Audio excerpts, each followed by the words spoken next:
नमस्कार, আমি চন্দন এবং থটস অফ চন্দনে আপনাদেরকে অনেক অনেক স্বাগত জানাই। আজকের ভিডিওতে আমি আপনাদের সঙ্গে শেয়ার করব একটা প্রিপারেশন ব্লগ বা একটা পরীক্ষা প্রস্তুতির ভিডিও। তো আমি জানি আপনারা হয়তো অনেকেই বিভিন্ন রকম চাকরি বা তোমরা যারা বিভিন্ন রকম পড়াশোনা করেছো হয়তো বিভিন্ন রকম পরীক্ষার প্রিপারেশন নিচ্ছ। তো আমি রিসেন্ট কিছুদিন ধরে শুরু করেছি এসএসসি সিজিএল এর জন্য প্রিপারেশন, কারণ সামনেই সিজিএল আছে, সবাই জানো বা জানেন যারা দিচ্ছেন। তো সেই জন্যই একটা প্রিপারেশন ভিডিও শুরু করেছি। বস্তুত বলে রাখি, এর আগে কিন্তু আমি কখনো সিজিএল বা সিএইচএসএল বা এসএসসি বা বেসিক্যালি কম্পিটিটিভ পরীক্ষার জন্য কোনো রকম প্রিপারেশান নিইনি বা পরীক্ষাও সেভাবে কোনোদিন সিরিয়াসলি দিইনি। হ্যাঁ, আমি বলে রাখি, এর আগে আমি একবার সিজিএল অ্যাটেন্ড করেছিলাম, সেটা কিছু না বুঝেই এবং কিছু না জেনেই। আর এবারও বস্তুত করতে চাইছি, তাই মানে করতে চলেছি, কারণ আর এক মাস পরেই পরীক্ষা, সেপ্টেম্বরের 9 তারিখ থেকে পরীক্ষা অ্যানাউন্সমেন্ট অলরেডি হয়ে গেছে। এবং সিএইচএসএল আমি এক দুবার দিয়েছিলাম, দিইনি যে তা বলবো না, কিন্তু আমি কোনো রকম প্রিপারেশান নিইনি এর জন্য, বা প্রিপারেশান নিয়ে কোনোদিন পরীক্ষাও দিতে যাইনি। ওই জাস্ট একটা ক্যাজুয়ালিটি মেনটেন করে আর কি পরীক্ষা দিতে গেছি। হ্যাঁ, তার কারণ হলো অনেকে এবার বলতে পারেন বা পারো যে তুমি কেন নাওনি প্রিপারেশান। হ্যাঁ, আমার বলে রাখি, আমার এডুকেশনাল ব্যাকগ্রাউন্ড একটুখানি বলি যে আমার ম্যাথে বা অঙ্কে আমার, বা ফলিত গণিত যেটা অ্যাপ্লাইড ম্যাথামেটিক্সে আমার মাস্টার্স করা আছে, অর্থাৎ স্নাতকোত্তর আমি কমপ্লিট করেছি ক্যালকাটা ইউনিভার্সিটি থেকে। অনেকে হয়তো জানেন বা জানেন না। তো তারপরে আমি বেসিক্যালি ম্যাথামেটিক্সের যেগুলো আমাদের পরীক্ষা হয়, মানে হায়ার এডুকেশানের জন্য, সেই সমস্ত পরীক্ষাগুলোর প্রিপারেশনে নিচ্ছি মূলত। এবং সেই জন্য কিন্তু আমার কোনো দিন এই ধরনের পরীক্ষা বা কম্পিটিটিভ পরীক্ষার প্রিপারেশান মানে বস্তুত নিইনি সেইভাবে। তো আর রিসেন্ট এই অগাস্ট বলছি জুলাইয়ে আমার একটা পরীক্ষা ছিল, সেই পরীক্ষাটা হয়ে গেছে এবং তারপর আমার সামনে আর তেমন কিছু আমার পরীক্ষা নেই। একটু শুরু করলাম এই সিজিএল এর প্রস্তুতিটা। হ্যাঁ, তো সিজিএল এর প্রস্তুতি শুরু করেছি, এর আগে কোনোদিন এইসব এসএসসি বা এরকম প্রিপারেশান নিইনি।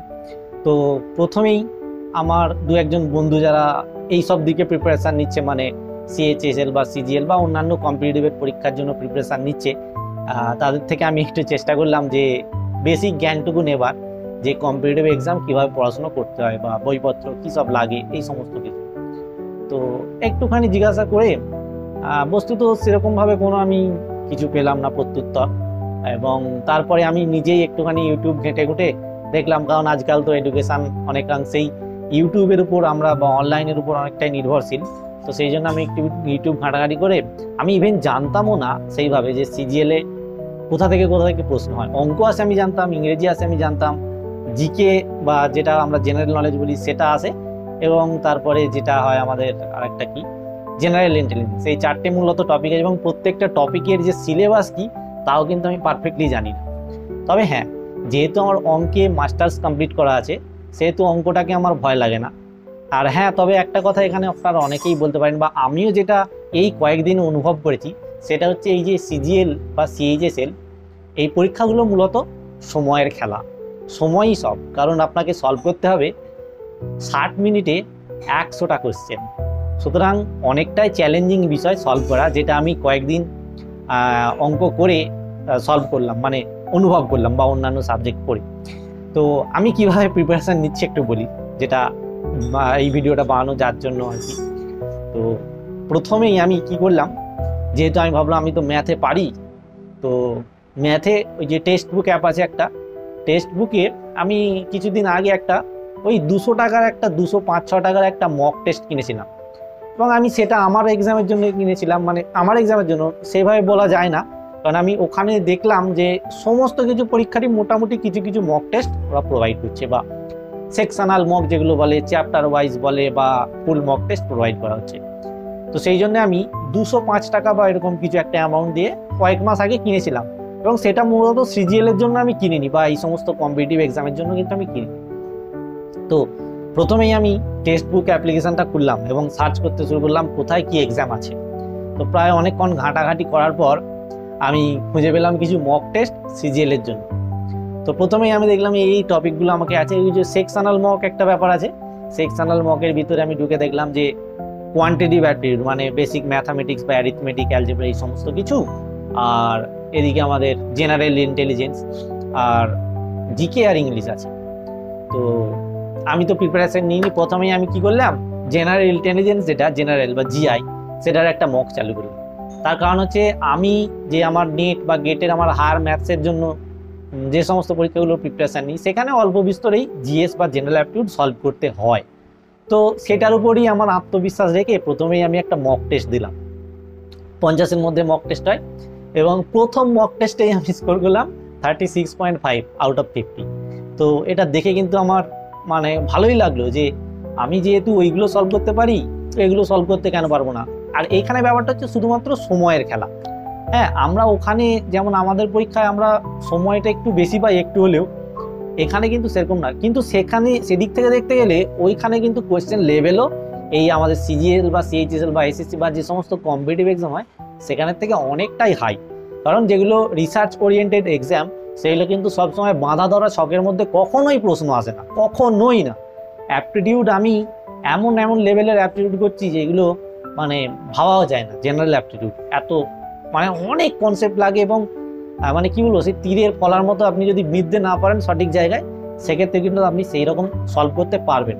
তো সেই দিক থেকে দেখতে গেলে আমার ওখানে কোনো অসুবিধা হলো না। আমি general intelligence first mock test দিয়ে দেখলাম আমি 36.5 মার্কস পেলাম।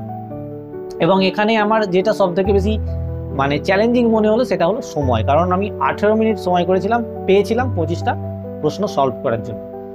সুতরাং আমি দেখলাম যে এটা আমাকে কোনো কিছু পড়ার দরকার নেই, আমি ডিরেক্ট মক টেস্ট দেবো এবং আমি যদি বেশ কিছু মক টেস্ট দিই আশা করছি আমি একটা ভালো মার্কস এখান থেকে তুলে নিতে পারবো। এবার আসি আমি গণিত বা ম্যাথামেটিক্সের জায়গায়। যেহেতু আমার অঙ্কে স্নাতকোত্তর করা আছে, সুতরাং আমার অঙ্কের বেস মোটামুটি ভালোই। হ্যাঁ, তো আমি অঙ্কেরও মক টেস্ট প্রথমে ডিরেক্ট দিলাম। তো প্রথম মক টেস্টে আমার কিন্তু ভালো মার্কস এলো না, ওই 50-এর মধ্যে 18 বা 20 মার্কস পেলাম। তো পেলাম এই কারণে বলছি, কারণ অঙ্ক কিন্তু আমি প্রত্যেকটা করতে পারবো, মানে 25টা অঙ্ক 25টাই আমি করতে পারবো। বাট আমার লেগে যাচ্ছে সেটা হচ্ছে সময়। সুতরাং আমাকে আমার মানে করার পদ্ধতি পাল্টাতে হবে। মানে এখানে আমাকে দৌড়তে হবে রকেটের থেকেও বেশি গতিবেগে, এই হচ্ছে ব্যাপার।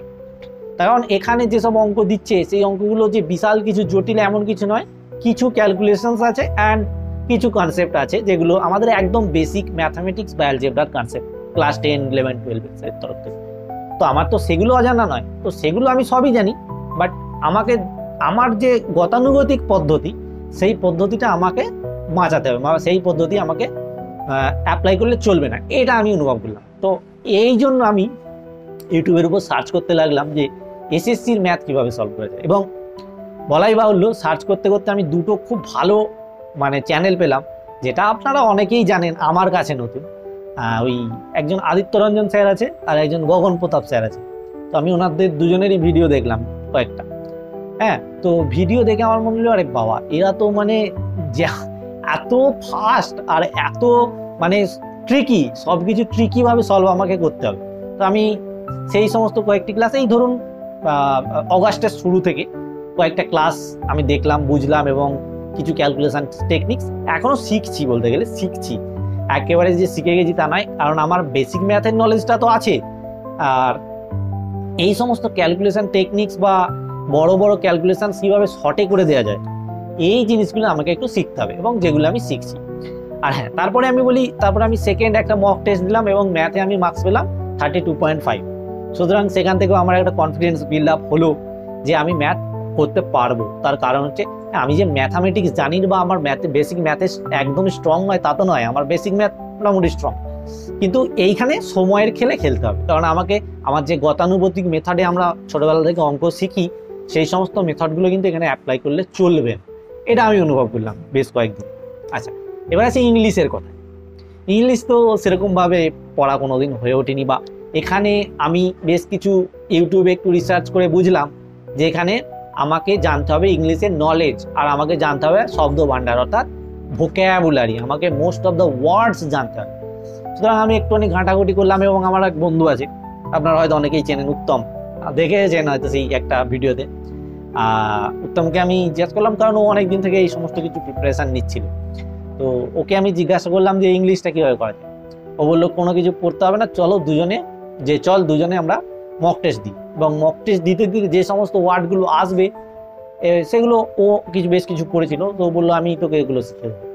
আমি বললাম ঠিক আছে চল। তো সুতরাং আমি কোনো কিছু বই না পড়ে, ইউটিউব না দেখে, কোনো লেকচার না দেখে একদম ডিরেক্ট চলে গেলাম, আমি ওর সাথে দুজনে প্র্যাকটিস করতে শুরু করলাম। এবং আমরা প্রতিদিন চেষ্টা করছি ইংলিশের 30টা 40টা বা 50টা করে কোয়েশ্চেন সলভ করার। ওই যে আছে যেগুলো আছে আমি শুনে নিয়েছি, ওয়ান ওয়ার্ড সাবস্টিটিউশন, ইডিয়াম, তারপরে সিনোনিম, অ্যান্টোনিম, এই সমস্ত যেগুলো আছে, ক্লোজ টেস্ট, প্যারাজাম্বেল, এই সমস্ত জিনিসগুলো মোটামুটি আমরা দুজনে প্রতিদিন একটু একটু করে ইংলিশটা প্র্যাকটিস করি এবং করছি, এবং এটা আমরা জারি রাখবো। তো এই হচ্ছে আমার প্রিপারেশন ব্লগ, আর মানে আমার প্রিপারেশন স্ট্র্যাটেজি। মানে লাস্ট কিন্তু আমি 7 থেকে 10 দিন মতো প্রিপারেশন করছি, এবং ইংলিশ বলছি, আমার জেনারেল ইন্টেলিজেন্স আর ম্যাথমেটিক্স এই দুটো নিয়ে সেরকম খুব একটা প্রবলেম নেই। জাস্ট আমাকে আমার বেসিক্সটা, এর ক্যালকুলেশনের স্পিডটা বাড়াতে হবে, আর কিছু না। স্পিড বাড়ানো ছাড়া আর কিছুই করার নেই এখানে, কারণ আমার কনসেপ্ট বা ফর্মুলা সবই জানা নেই যে এমন কিছু না, আমাকে অ্যাপ্লাই করা শিখতে হবে। কারণ এইখানে অ্যাপ্লাই করা শিখতে হবে, কারণ আমি যে আমাদের মানে বেসিক ম্যাথামেটিক্স না, আমাদের যে রিসার্চ লেভেলের পরীক্ষাগুলো আমরা দিই না, সেখানে আমাদের ঠিক এই জিনিসটা করতে হয় না। সেখানে আমাদের করতে হয় কি, যে আমরা একটা প্রবলেমকে কিভাবে সলভ করব, অ্যাপ্রোচ কিভাবে করব, কি কনসেপ্ট লাগবে, এইটা আমাদের মাথায় ভেবে বার করতে হয়। কিন্তু এই যে এখানে কিন্তু আমাকে সব কিছু জেনেই এক্সাম দিতে হবে, কারণ এইখানে টাইমটা খুবই খুবই খুবই লিমিটেড। এবং সেক্ষেত্রে আমাদের এক্সামে আমাদের হায়ার ম্যাথস বা আমি এতদিন যে সমস্ত পরীক্ষাগুলো দিয়ে এসেছি, সেখানে আমাদের পরীক্ষার হলে ভাবতে হয় যে আমি কোন কনসেপ্ট বা কোন থিওরিটা দিয়েই কোয়েশ্চেনটা সলভ হবে সেইটা। আর এখানে কিন্তু আমাকে ভাবতে হচ্ছে শুধুমাত্র স্পিড নিয়ে। মানে এত বেসিক ম্যাথ, শক্ত কিছুই নয়। আমার তো সেরকম কিছু শক্ত লাগেই ম্যাথামেটিক্স, কারণ আমি স্পিড নেই, তাই আমি করতে পারছি, কারণ আমি তো কোনোদিন প্রিপারেশন করিনি। তো মোটামুটি 30-এর উপরে যখন আমি পেলাম দুটো মক দিয়ে, এবং ইংলিশ আমি মোটামুটি উত্তমের সাথে, আমার বন্ধু, তার সাথে প্র্যাকটিস করছি এই 3টে টপিক। আর জিকে বা জেনারেল অ্যাপটিটিউডের জন্য আমি করছি কি, কারণ ওরা আমাকে উত্তম যে বললো ব্যাপারটা, যেখানে স্ট্যাটিক জিকে থাকে, যেগুলো আমাদের ভারতের ইতিহাস বা ভূগোল বা ইকোনমিক্স বা আমাদের ওই পলিটি যেটাকে আমরা বলি পলিটিক্স, বা আমাদের ইকোনমিক ভারতের, সেই সমস্ত কিছু বিষয় থেকে কোয়েশ্চেন থাকে। এবং আর কম্পিউটার, এই সমস্ত বিষয় থেকে কিছু কোয়েশ্চেন থাকে যেগুলো নিয়ে আমাদের জিকে হয়, বা কারেন্ট অ্যাফেয়ার্স। তো এগুলো আমি বেসিক্যালি সেরকমভাবে জানিও না। আর জিকে মানে ওই যেটুকু ক্লাস 10 বেসে আমার নলেজ আছে ওটুকুই, তো ওটুকুই আমি একটু ঘষা মাজা করছি। ক্লাস 10-এর আমার ইতিহাস বইগুলো, ভূগোল বইগুলো বা বিজ্ঞানের বইগুলো আমি একটু একটু করে পড়ছি প্রতিদিন, যেগুলো ভুলে গেছি আর কি। এগুলো তো অনেকদিন পড়া হয়নি, তাই ভুলে গেছি, তো জিনিসগুলো পড়ছি। এইভাবে আমি শুরু করেছি আমার প্রিপারেশান। এবং আমি সামনে 2024-এর সিজিএল দেব, এবং আপনারা বা তোমরা যারা দিচ্ছ সিজিএল, তোমাদের প্রিপারেশান কেমন, কিভাবে তোমরা করছো, আমাকে আর কি করা যেতে পারে, হ্যাঁ তোমরা বলতে পারো, কমেন্ট করতে পারো যে এইভাবে এগোনো যেতে পারে। হ্যাঁ, তবে একটা কথা বলি, যে কেউ মানে আমাকে নিয়ে কোনো ব্যাপার ভেবো না যে আমি 1 মাস দিয়েই এরকম কথা বলছি, তার কারণ একদমই এটা না। তার কারণ আমি যদিও কোনোদিন সিজিএল এর প্রিপারেশন নিইনি, কিন্তু তবু আমার ম্যাথের যে বেসটা সেটা মোটামুটি স্ট্রং। আর আমার এদিকে ইন্টেলিজেন্স, কারণ আমরা ম্যাথের স্টুডেন্ট, হ্যাঁ ম্যাথ নিয়ে আমার স্নাতকোত্তর করা আছে। আর ম্যাথের স্টুডেন্টদের লজিক্যাল পার্টটা একটু স্ট্রংই হয় সবসময়, এটা অনেক স্যাররাই বলেন, মানে কম্পিটিটিভে আমিও দেখেছি যে যারা ম্যাথের স্টুডেন্ট। কারণ এখানে আমি সিজিএল এর প্রসপেক্টে বলছি না, কিন্তু একদমই আমি মানে এইসব কম্পিটিটিভ পরীক্ষার প্রসপেক্টে একদমই বলছি না।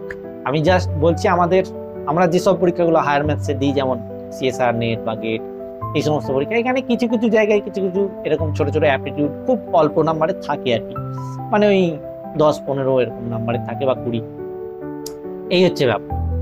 এই হচ্ছিল আমার প্রিপারেশন ব্লগ আর আমার প্রিপারেশন স্ট্র্যাটেজি সামনে 1 মাসের জন্য। এইভাবেই আমি করে যাব, দেখা যাক কতদূর কি পাই।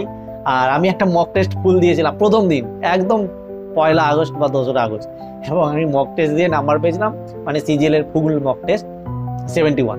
ঠিক আছে, একদম শেয়ার করে দিলাম টেক্সট বুক থেকে সমস্ত কিছু, আমি আর কোথাও দিচ্ছি না, কারণ ওখানে আমার একটা 200 টাকার কি জন্য নিয়েছিলাম তা মনে করতে পারি না, বেশ কয়েক মাস আগে ওটা থেকেই প্রিপারেশন করছি। তো ভিডিওটা কেমন লাগলো অবশ্যই জানাবেন, বা জানাবে তোমরা যারা প্রিপারেশন নিচ্ছ এই সমস্ত কম্পিটিটিভ পরীক্ষার। আর আমাকে যদি কিছু সাজেস্ট করার থাকে অবশ্যই সাজেস্ট করবে বা করবেন। আর এই ভিডিওটা এরকমভাবে কিছু নেওয়ার নেই, যে আমি 1 মাসের মধ্যে অনেক কিছু করে যাবো, একদমই না। দেখা যাক কতদূর কি করতে পারি। হ্যাঁ, কারণ ম্যাথটা যেহেতু আমার স্ট্রং, আর কারণ বেশিরভাগ স্টুডেন্টই ম্যাথেরই দুর্বলতা থাকে, ম্যাথ করতে পারে না। আর ম্যাথটা আমারও যে বিশাল কিছু স্ট্রং এই ক্ষেত্রে সেটা বলছি না, তার কারণ আমাকে ফাস্টেস্ট হতে হবে, আরও ফাস্টেস্ট হতে হবে।